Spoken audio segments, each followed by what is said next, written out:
Welcome to another edition of Orangeline. I'm your host, Alix Schiraldi. To kick this week's show off, Clarence Scott takes a closer look at the recent street sign changes.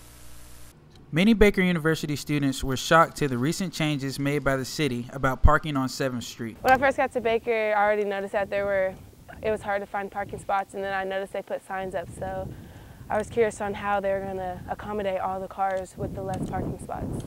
Many students and faculty members of the Baker University campus were curious to the reasons why the parking had changed on 7th Street. That stretch of road on 7th Street is pretty narrow.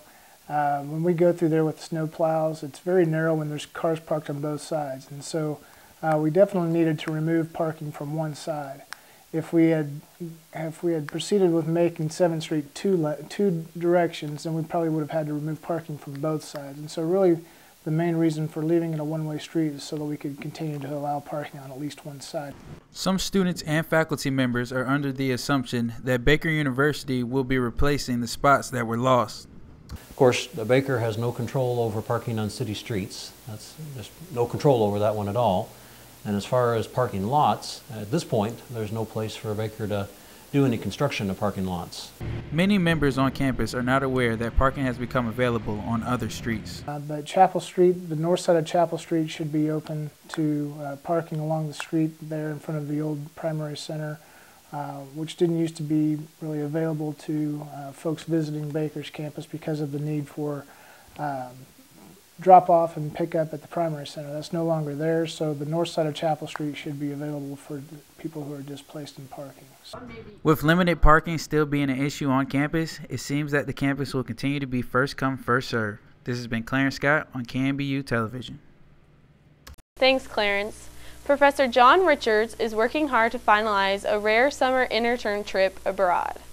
The supervising archaeologist has identified it to 918 to 920 AD because there's some information in a source that's called the Anglo-Saxon Chronicle that describes the refortification of the area. The trip is set for England, where students will participate in the excavation of an Anglo-Saxon refuge fort just outside of Harlexton Manor. Right now I have 21 who are ready to go. So that's a pretty large crowd, but I think we may be able to work 20, 21 of them in on it. There are other people who want to wait till next year because it's very possible that we'll be doing this for at least 2 more years. This year's production will be HONK. The musical is based on Hans Christian Andersen's The Ugly Duckling. Performances will be 7:30 p.m. March 3rd through the 5th and 2 p.m. March 6th. A special matinee is planned for 12:30 p.m. March 3rd. Now onto the Baker Beat, where Xiomara Nunez and Patrick Murch ask students about their spring break plans.